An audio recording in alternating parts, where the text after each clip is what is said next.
noneho rero ubwo mbere na mbere kugira ngo ukwigemeka gushoboke yagombaga kurongora, akabona umugore akarongora, noneho akabyara abana.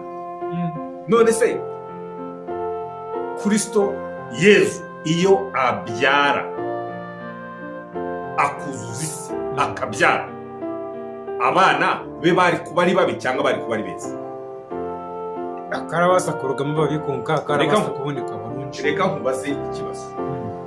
Yezu na Yakobo, Israeli, umwiza kurusha abandi murabona ni Yakobo ni mukuru konka Yesu niwe murunji gusinga, aho kuba Yesu n'umwana wa Ruhanga kandi Yakobo n'umwana urarukomoka muri Abrahamu. Ndagira ngo rero wowe hamwe n'abatwumviriza basobanukirwa ko Imana yakomeje kugenda irayungurura amaraso kugira ngo haboneke abantu bafite amaraso meza. Niyo mpamvu tureba Yakobo yarubatse ubwoko, yubatse igihugu. Muri Yakobo havuyemo igihugu, Abayisiraheli.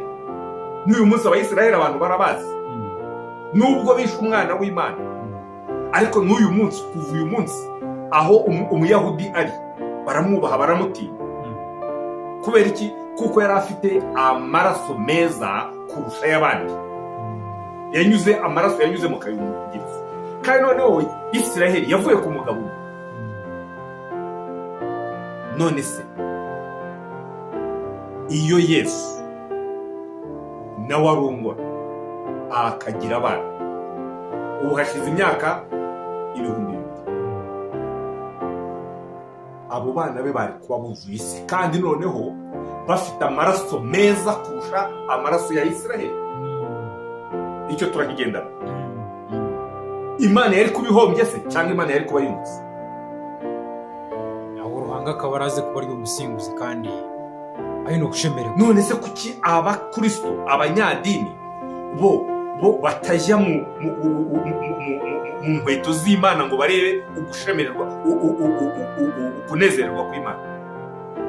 Ni ukuvuga rero gucungura mbere na mbere Yesu agomba gucungura umugore.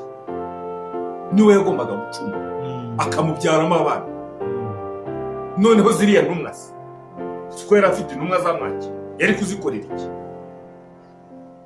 Ndamanya, ariko yari azifite. Kandi zimwe yazitesheje abagore. Bari bafite abagore, abatesha abagore. None se iyo Abayisiraheli batamwanga w'akarongoro, we izo ntumwa ze zindi yari kuzireka ntizirongore? Ndakubaza. Nabo bakaba barategwa gushira ko Mukama wawe iki yakora ni barategwa kugikora. Ni ukuvuga rero ngo umugisha isi ikeneye. Kristo niwe wenyine ufite ubushobozi bwo gusezeranya umugabo n'umugore, akabahereza umugisha, hakavamo abana beza. Ngewe nushi agamaka guturara muri Holy Families ziri mu dini zozo timakaga Kristo. Izo Holy Families ntabwo ari za Kristo, kandi ziri mu kanisa. Icya Kristo, igifatwa nk'icya Kristo ni kanisa, ni uruterane, aba bavutse bwa kabiri, abakiriye agakiza, abo nibo ba Kristo. Noneho ingo ni za shitani. Abasezerana bose, abarongora bakarongorwa bose, basezeranywa na shitani. Shitani niyo basezeranye. Niyo mpamvu havukamo abana babi.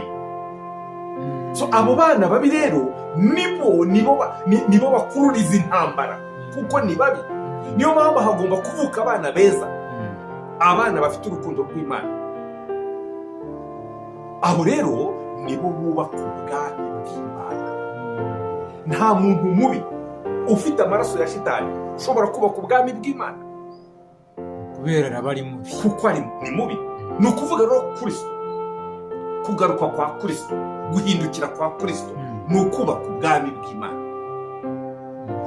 Imyaka 2000 bishize baramwishe, ariko imyaka iyo turimo, kuko wowe ukurikiye porogaramu nkuzaniye amakuru meza.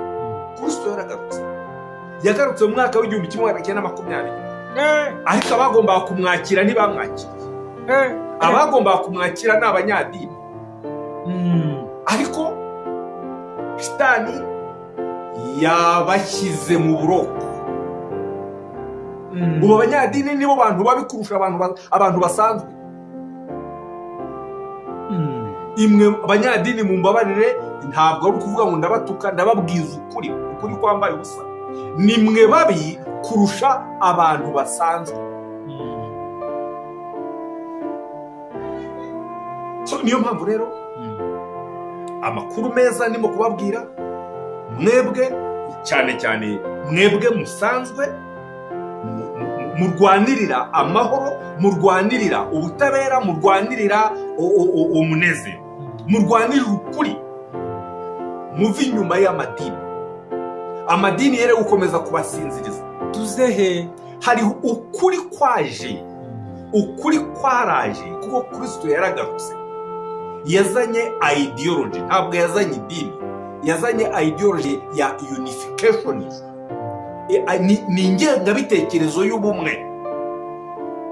Nta bumwe rero bwabaho Kristo atariho. Barabeshya. Nta bumwe bwabaho Kristo atariho. Za leta zimwe zivuga ko ngo ni ari za leta z'ubumwe. Ni za leta z'ubumwe gute se kandi Kristo batamufite? Umuntu mubi ntabwo yigisha abandi kubana, kuko umuntu mubi we ariyendeza, akurura yishyira. Ntabwo ubwo bushobozi ntabwo ufite bwo kubanisha abandi. So umuntu mwiza niwe ufite ubushobozi bwo kubanisha abandi.